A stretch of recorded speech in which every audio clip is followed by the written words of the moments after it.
Israël, c'est marqué là-bas, Vaïtiazvu betarti ta'ar, donc on connaît le Inyan là-bas, Kakoshbru kafa alem arkegigit.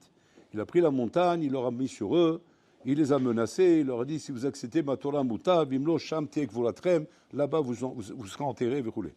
Alors bon, toi je te pose la question, vous connaissez la Sougia là-bas. On va essayer de s'intéresser sur une nekuda importante, qui est un peu la suite du raisonnement qu'on a fait hier. Hier on a expliqué, les Ma'aseh, que le Ma'amad al-Sinaï représente toute la préparation rouchanite qu'il est nécessaire pour pouvoir intégrer la Torah. C'est-à-dire qu'un bonhomme kaviachol qui pratiquerait Torah ou Mizot sans s'être imprégné du Ma'amad al-Sinaï, cet homme-là, il lui manque le Ikar. Il lui manque le Ikar, kaviachol, pour que la Torah puisse s'imprégner chez lui. C'est-à-dire qu'il va faire Torah Mizot, il va étudier, il va faire les Mizot, il va faire tout ça. Mais lui-même, il va te dire, c'est bizarre, je sens pas kaviachol que je suis amoureux que de la Torah. Je sens que je suis amoureux des choses extérieures, des choses que la Torah n'aime pas, des choses que Hachem n'aime pas. C'est-à-dire, j'aime la Touma, j'aime les bêtises, j'aime les ch'touillots, j'aime tout ça. Écoutez, maintenant, à côté de ça, je pratique la Torah. Ma chasserli, qu'est-ce qui manque chez toi? Ma'amad al-Sinaï. C'est quoi Ma'amad al-Sinaï? Il manque chez toi une achilami kaviachol, ce moment qui s'appelle Ma'amad al-Sinaï que nous avons tous les ans, même si on ne va pas au Sinaï, on va pas te dire maintenant va dans le Sinaï et va te mettre devant la montagne là-bas. À Shavuot, au moment que nous lisons à la Torah les 10 commandements, nous sommes à ce moment-là Ma'amad al-Sinaï. Il faut bien savoir, c'est très important de savoir ça. C'est le moment où nous sommes Ma'amad al-Sinaï. À ce moment-là, un homme il doit comment dire, s'imprégner d'une gdusha particulière qui est la gdusha que Hachem déverse à ce moment-là, qui est la gdusha du Ma'amad al-Sinaï. Et cette gdusha-là, c'est elle qui va te donner une achinami, l'amour de la Torah et des Mizot. C'est-à-dire pas seulement la pratique de la Torah et des Mizot, mais l'amour de la Torah et des Mizot. Parce que pratiquer, ok, on va dire, tu es un pratiquant. Ça va, tu es un pratiquant, tu as été éduqué, tu as grandi comme ça, tu es un Bachou Yeshiva, tu as toutes les raisons pour pratiquer. Mais c'est pas pour autant que je suis amoureux de ça, que j'aime ces choses-là. Et comme je vous ai dit, tu peux avoir un bonhomme et un ami qui va te dire, j'aime la Touma, mais je pratique la Torah. Il faut qu'on arrive à aimer la Torah. Et pour aimer la Torah, il faut la Kedusha du Ma'amad al-Sinaï que nous recevons tous les ans, Shavuot, au moment qu'on lit les 10 commandements. Il a fait mot. Maintenant, il s'est passé quelque chose là-bas de bizarre. Bon, alors là, on vient d'expliquer qu'on a le Ma'amad al-Sinaï. Le Ma'amad al-Sinaï, c'est que les Bnei Israël se sont imprégnés de la Kedusha du Ma'amad al-Sinaï. Ils ont reçu la Torah. Pourquoi Hachem a takofé alemar kegigit? Ouais, Adkedekar, qu'il a fallu attendre Purim, où là-bas on dit Kimou vikiblu. C'est là-bas Kimou vikiblu. C'est quoi le lien dans la bouteille? Alors là, Rav Dessler, il explique quelque chose d'intéressant. Il dit comme ça. Il dit que c'est quoi la notion de kafa alem kegigit? Ouais. C'est pas forcément d'imaginer que bon, Laurent Mamash, il a pris la montagne, il leur a mis sur eux, c'est une parabole en fait. L'idée de kafa alem kegigit, Rabotai, c'est de comprendre que dans l'évolution d'un homme, dans sa Torah et dans ses mitzvot, il peut se rendre compte d'un moment donné, c'est l'argacha qu'on peut avoir, que j'ai l'impression que à Torah chez lui, il Torah chez le kfia. Torah chez kfia. C'est quoi une Torah de kfia? Une Torah qui avait j'ai pas le choix de faire autrement. C'est-à-dire que je suis coincé dans un système qui me laisse pas le choix de pouvoir faire autrement.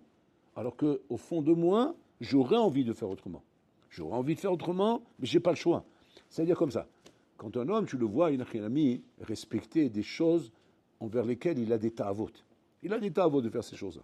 Maintenant, on lui pose la question, on dit pourquoi tu le fais pas? Il va dire parce que j'ai pas le choix. J'ai pas le choix, je peux pas le faire. Je peux pas le faire. Quand lui il te répond à ce moment-là, je peux pas le faire. C'est betor kfiar qui gigit. C'est pas betor ratson pnimi. C'est pas que le bonhomme il te dit je ne veux pas le faire.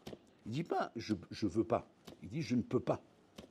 C'est quoi la différence? La différence, c'est que c'est kfia. C'est-à-dire qu'il y a ici une pression qui provient d'un contexte de chinour, d'éducation, de pression familiale, de pression des parents, de pression, appelle ça comme tu veux, pression X, appelle ça de la manière que tu veux. Ça peut être la peur d'être puni, la peur d'échouer dans la vie, la peur qu'à cause de ça, ça va me porter malheur, à cause de ça, j'aurai pas la bracha dans mon business, à cause de ça. Peu importe les raisons que tu te donnes. Les raisons que tu te donnes, le Sadachave Shebael, le point commun de tout ça, c'est quoi? Kfiyar Kegigit. Il y a une kfiya ici. Maintenant, si on aurait pu penser que quoi? Que à kfiya zot ilotova. Elle n'est pas bonne, cette kfiya. Donc au contraire, il faut la briser, il faut la casser. Non, on voit que non. On voit qu'Hachem lui-même, il a pris la kfiya, il a utilisé la kfiya. Donc c'est-à-dire que la kfiya, on en a besoin. La question est de savoir pourquoi on a besoin de la kfia. On a besoin de la kfia, Rabotai, Keneged Ayetsara. Keneged Ayetsara. On n'est pas toujours, Rabotai, dans les meilleures conditions. Un homme n'est pas toujours dans les meilleures conditions. Il n'est pas toujours dans Gadlou Demouchin. Il est très souvent dans Katnou Demouchin. Katnou Demouchin, c'est-à-dire qu'il est dans une période faible. Quand je dis faible, je ne veux pas dire faible, genre il n'a pas de force. Je veux dire quand même faible au niveau rouhani. Au niveau rouhani, il est faible. Il est faible. Il sent qu'Aviachol, que l'Yetzara, tourne trop autour de lui. Il sent de la faiblesse. Il sent de la faiblesse dans beaucoup de domaines. Dans les ta'avot, il sent de la faiblesse dans les bidot, il sent de la faiblesse dans les rachamaïm. Il sent qu'il est faible. Il n'est pas gibor, il n'est pas chazak. C'est-à-dire qu'il n'est pas en état de faire la guerre.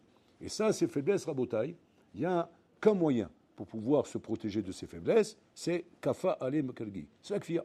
La kfia, c'est elle qui te protège. C'est-à-dire que quoi? Quand un bonhomme, il va te dire comme ça, hein, il va dire, j'ai pas envie de m'asseoir et étudier maintenant. Qu'est-ce que je fais? Fais alechak al-kegigit. C'est-à-dire, force-toi, assis-toi. Tu te dis, j'ai pas le choix. Alichayev la chevet. Maintenant, tu vas dire, oui, mais à quoi ça sert? Je le fais pas avec tout mon cœur. J'ai pas sur ratson de le faire. Je veux pas m'asseoir maintenant. Quand même, assis-toi. Donc c'est un chidouche, Rabotai. Parce qu'on aurait pu croire que quoi? Que non, ce que tu fais pas avec ratson, ben ne le fais pas. Parce que qu'est-ce que ça vaut? Qu'est-ce que ça vaut un truc que tu fais bikfia s'il n'y a pas de ratson? Qu'est-ce que ça vaut quand le papy dit à son petit-fils, viens faire un bisou à papy?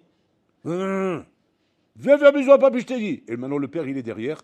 Va faire un bisou à papy, si je t'esquinte. Je te coupe les oreilles, tu vas faire un bisou à papy. Ah bon, il vient. Maintenant, on a envie d'attraper le papy et de dire, tu es content?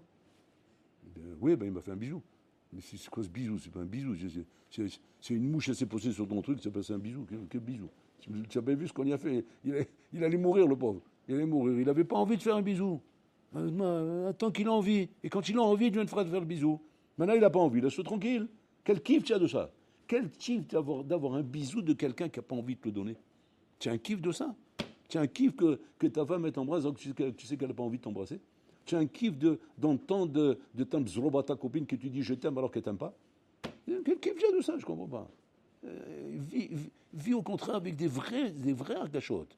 Pas avec des sensations de argachotes. Des dimionotes, pardon. Des dimionotes de argachotes. Vis avec des vrais argachotes. Il vaut mieux une vraie argacha que 1000 dimions de argacha. Une argacha vraie est beaucoup plus forte que 1000 dimions de argacha. Alors, je ne comprends pas. Qu'est-ce qu'Hachem gagne à ça? Qu'est-ce qu'Hachem gagne à ça à dire si vous acceptez pas ma Torah, je vous enterre ici, vous mourrez tous. Kol hakavod Hachem, tu es très fort, tu nous as fait peur. Kol hakavod, Hazak ou Baruch. C'est toi le plus fort, voilà, tu as gagné. Maintenant que tu as gagné, je ne sais même pas ce que tu as gagné. Pourquoi? Parce que Nechilami, ce kafarim qui guide va être quelque chose qui va s'appliquer dans toutes les générations. Qu'on va vivre tout le temps ça. Ce n'est pas un épisode qui s'est passé à un moment donné. On va le suivre tout le temps ça. Il y aura dans notre vie des situations où on n'aura pas envie, on le fera parce qu'il y a le kafar qui guide. C'est ce kafar qui guide, il est tout le temps là, Rabotai. Et on est tout le temps en train de le faire. Et pour l'âme, on ne voit pas qu'a priori c'est quelque chose qu'Hachem n'aurait pas voulu. Non, il a fait les khatrila, Hachem. Donc si Hachem il a fait les khatrila, ça veut dire quoi? C'est que c'est nécessaire. C'est nécessaire dans la vie d'un homme. Alors regardez bien, il faut comprendre comme ça, Rabotai. Un homme a plus à gagner, a plus à perdre, excusez-moi. Il a plus à perdre, Rabotai, de soi-disant, parce qu'il veut faire les choses avec volonté, ouais, il a plus à perdre de ne pas faire à Botaï et de faire, comment dire, en étant forcé, plutôt que d'attendre d'avoir le goût de la faire. C'est-à-dire qu'il a plus à perdre. C'est-à-dire si le bonheur il te dit comme ça, je fais une balance, je préfère faire les choses avec volonté. Comme beaucoup de gens ils vont te dire, moi je fais les choses que quand j'ai envie. Maintenant j'ai pas envie, je le fais pas. Bon, c'est un choix. C'est un choix qui s'entend. On peut comprendre. On peut comprendre ce qu'il dit. C'est pas des bêtises de parler comme ça. Parce que c'est vrai qu'un homme de nature, il aime bien être entier quand il fait une chose. Il n'aime pas faire les choses en étant forcé. Donc si on avait à réfléchir là-dessus, et on fait une balance, et on se dit comme ça, qu'est-ce qui vaut mieux dans la vie? Est-ce qu'il vaut mieux, on parle dans un cas où le bonhomme ne peut pas maintenant, est-ce qu'il vaut mieux ne pas le faire? Parce que je ne suis pas bien, je vais le faire forcer. Ou bien non, fais-le forcer. Là, la Torah nous apprend, c'est le chidouche ici, comme Hashmalan, que quoi? Qu'il vaut mieux le faire forcer que de ne pas le faire. Là, il faut comprendre pourquoi. Pourquoi c'est comme ça? Pourquoi c'est comme ça, hein, du moment où les chaora, je ne suis pas entier dans ce que je fais. Je ne suis pas chalem, l'or, c'est là, et tu as des bonhommes comme ça qui peuvent te dire que des fois, ils passent des fois des moments dans leur vie qui peuvent durer très longtemps, des fois. Ce qu'on appelle Yemessina. Rabbi Notam parle de ça. C'est quoi Yemessina? Des jours de haine. Où l'homme, c'est quoi des jours de haine? C'est-à-dire, je sens que Kaviachol, j'aime pas ma Torah, j'aime pas mes tfilos, j'aime pas. Il passe une période comme ça, le bonhomme. Il n'aime pas prier. Il n'est pas bien, il kiffe pas cette fille-là. Il vient prier, il est là, bon, il met les tefilines, etc. Mais il sent qu'il se tire. Il se tire comme un sac de terre. Maman, il n'a pas envie de le faire. On appelle ça Yemessina. Yemessina, il est Bekatou des Mourim. C'est quoi le moteur? Kfia. Il n'y a pas d'autre moteur là, Habibi.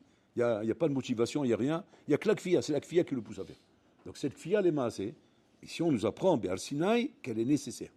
Et pas seulement qu'elle est nécessaire, mais il faut la maintenir. Il faut maintenir cette kfia pour justement ces moments de Yemessina, des moments de Katou des Mourim où tu n'as pas envie de faire. Maintenant, la question elle est comme ça. Qu'est-ce que tu gagnes à ça, Bolan? Qu'est-ce que tu gagnes quand tu sais très bien que ce bonhomme-là, quand il est en train de faire ces choses-là, il ne les fait pas avec amour.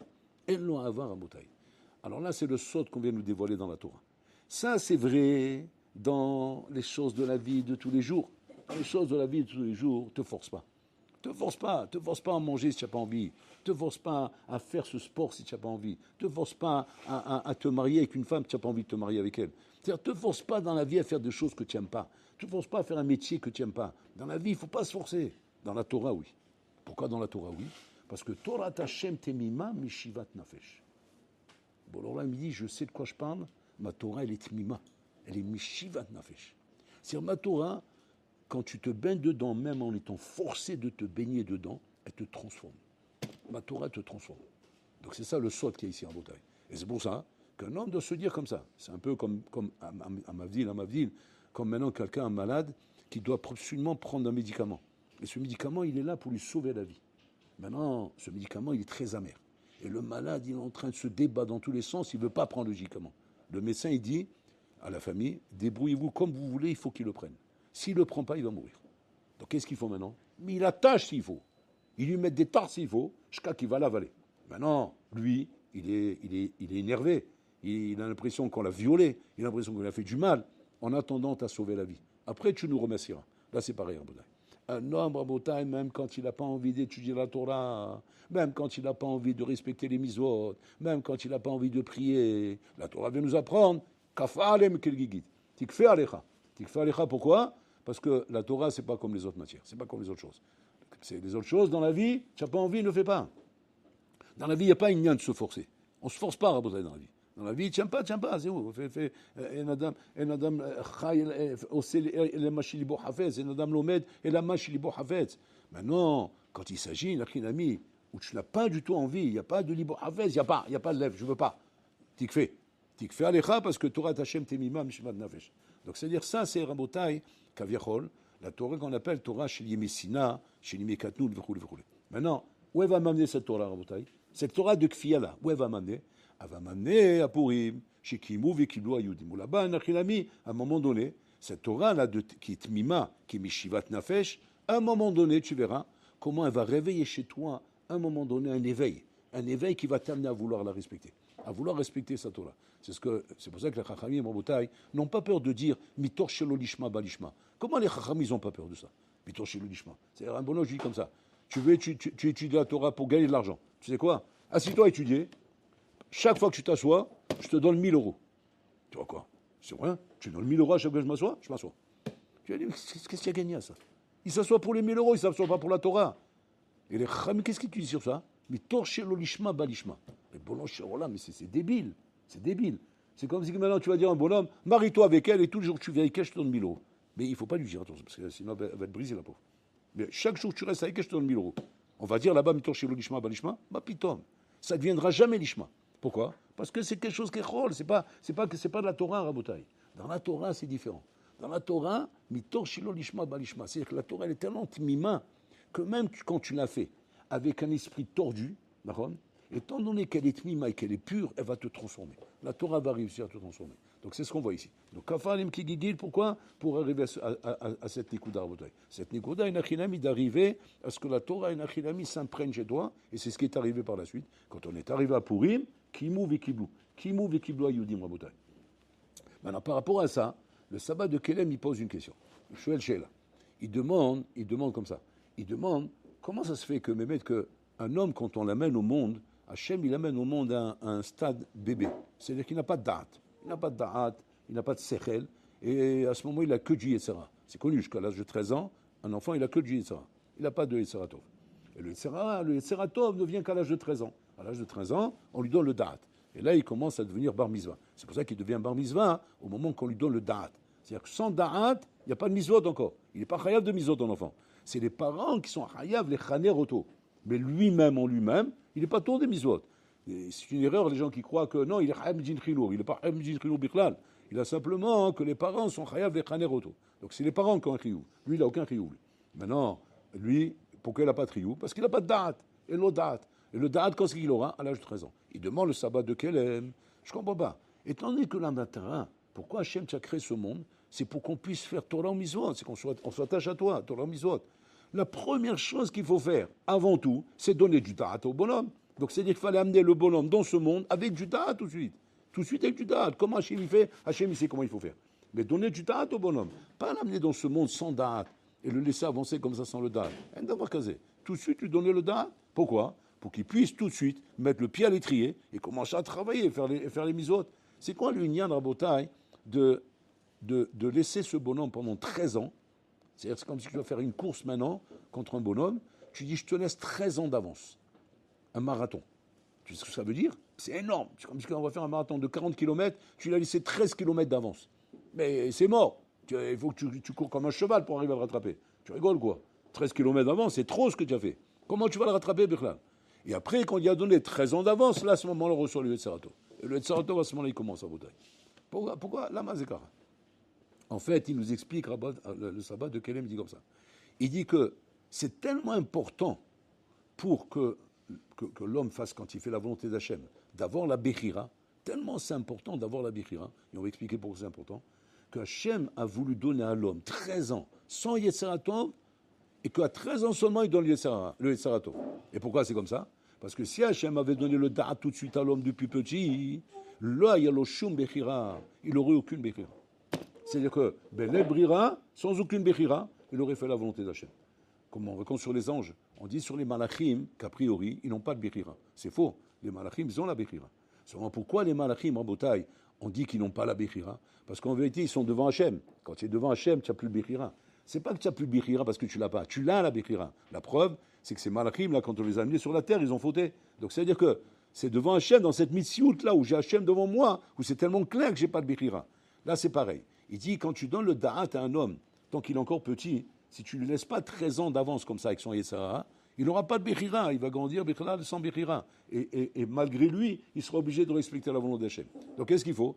Il faut d'abord lui donner 13 ans, Inachinami, où il a été complètement béni dans son Yetzara, et qu'à ce moment-là, il a la Bechira de faire le bien ou le mal. C'est-à-dire, ça exige chez lui une Bechira de faire le bien ou le mal, grâce à ces 13 ans-là en bataille. Maintenant, la question, elle est comme ça. Mais c'est pas bon. Comment? Tu lui donnes 13 ans d'avant, mais il va peut-être continuer à aller vers le mal à cause de ça. Et il va faire des avérotes à cause de ça. Bon, alors là, il te dit, malgré qu'il y a un risque, qu'il va faire des avérotes, la Bechira est plus importante que ça. Pourquoi la Bechira est plus importante dans la bataille? Parce que le klal est comme ça. Une chose qu'un homme il fait par lui-même, ça vaut beaucoup plus que 1000 des autres. Donc c'est-à-dire qu'on a deux vitesses ici. On a d'un côté la kfia, qui est que lorsque l'homme il a chas shalom katnou demouchin, ou bien il a yemessina, donc il ne faut pas hésiter à utiliser la kfia pour ne pas bouger. Et d'un autre côté la bechira qui est l'aboutissement et le tachlid pour qu'on est dans ce monde. Que quoi? Que pour l'homme il veut que tu arrives à faire une chose par toi-même. Même si la chose que tu arrives à faire par toi-même, oui, elle va être une goutte d'eau dans l'océan, parce qu'à côté de ça, tu n'as pas réussi à faire beaucoup de choses par toi-même, mais une fois que tu as réussi à faire une chose par toi-même, d'où on a une preuve de ça? C'est le Rambam qui ramène la dernière Mishnah dans Makot. Il ramène la dernière Mishnah dans Makot qui dit là-bas, Rabbi Haniyah Melakasha Omer Asa Kodesh Baruch Hu Zakot Israël.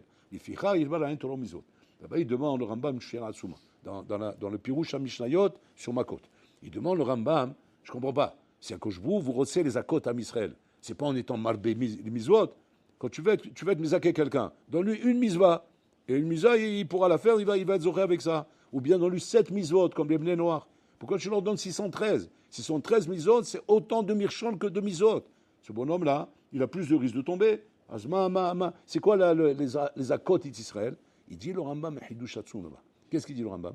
Il dit le Rambam, Rassal Zakot et Israël, en leur donnant 613 misvot, parce que ça sera impossible que pendant toute sa vie, il ne va pas réussir à faire au moins une mitzvah lishma.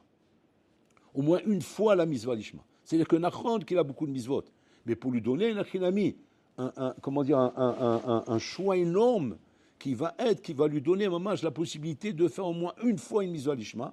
Et par ce mitzvah lishma qu'il va faire, il sera zoché le haolam haba. Alors, tous les mfashim posent la question, ils demandent quoi? C'est comme ça que pour l'Olam tu fais. Tu donnes un bonhomme 613 mitzvot. C'est comme si maintenant je te donne un examen, comme l'examen du bac, oui. Il y a 613 questions.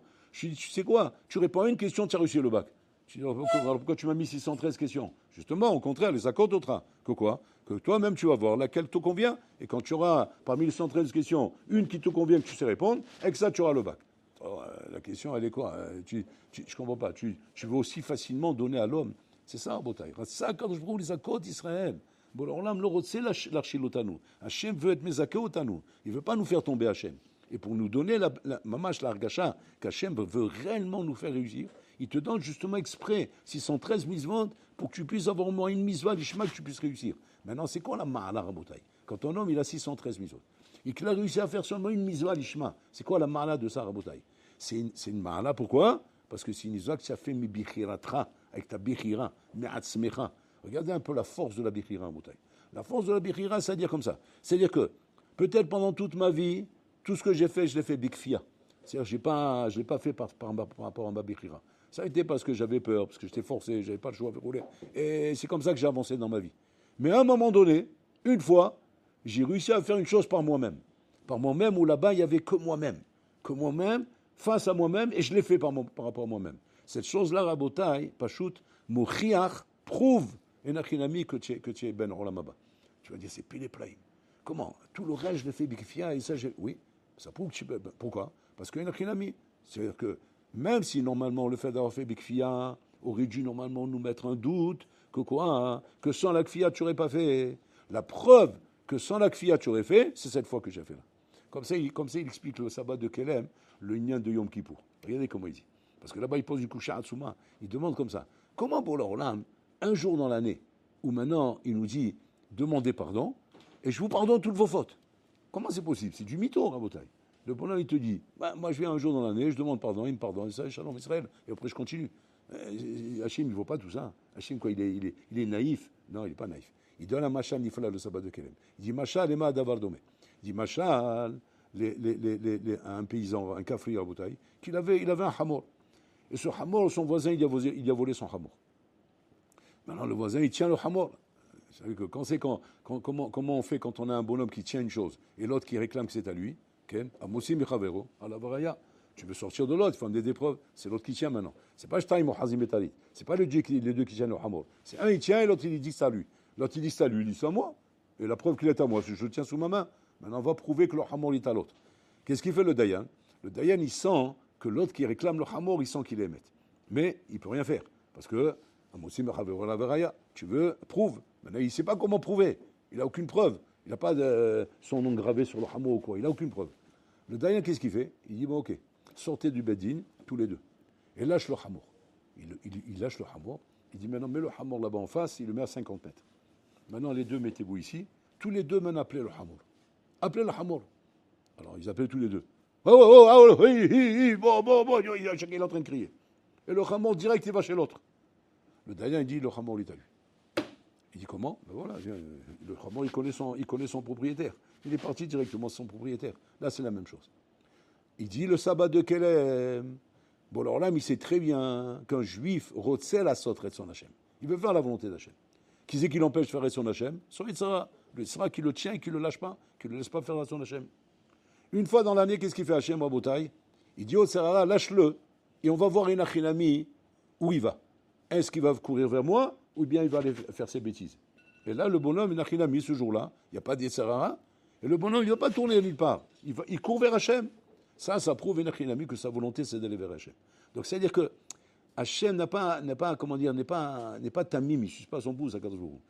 Hachem sait très bien ce qu'un juif, il a au fond de lui. Mashi Yudi, Shlo Betoko Rabotai. Simplement, il faut savoir une chose. C'est qu'on a Yemesina. Et à cause de Yemesina, on est obligé, Enachinami, d'avoir Kfiyat Torah. Un homme ne peut pas se dire, j'attends d'être bien pour faire les mitzvot, j'attends d'être bien pour étudier. N'attends pas d'être bien pour étudier. Tu perds du terrain, tu perds du temps. Pourquoi? Parce que la Torah, même en la pratiquant Bekfia, il mashpia alecha. Torah d'Hachem temima, elle est mashpia sur toi. Et alors, manafkamina, nafkamina, qui t'amènera peut-être un jour, un moment, à faire une mise à l'ishma ou baiser tiske la rolamaba. Donc c'est ça, tous les sauts de Matan Torah. Donc Matan Torah, on a d'un côté la kedusha du Ma'amad al-Sinaï, qui est nécessaire, c'est ce qu'on fait à Shavuot, on écoute les 10 commandements. On est kofé à la seminou rabotai. Pourquoi? Parce qu'on ne peut pas attendre rabotai d'avoir du réchec pour commencer à étudier et d'avoir du réchec pour commencer à faire des misotes. Donc on est kofé à la seminou. On est kofé, c'est-à-dire on s'oblige à étudier, à prier, à faire des misotes, même si on n'a pas envie. Et mais la force de la Torah d'Hashem Temima Mishvat Nafesh, nous amènera rabotai au moins une fois dans ta vie où Hachem verra comment, d'une manière sincère, d'une manière shlema, tu fais sa volonté. Ou basé, tiske la olamaba.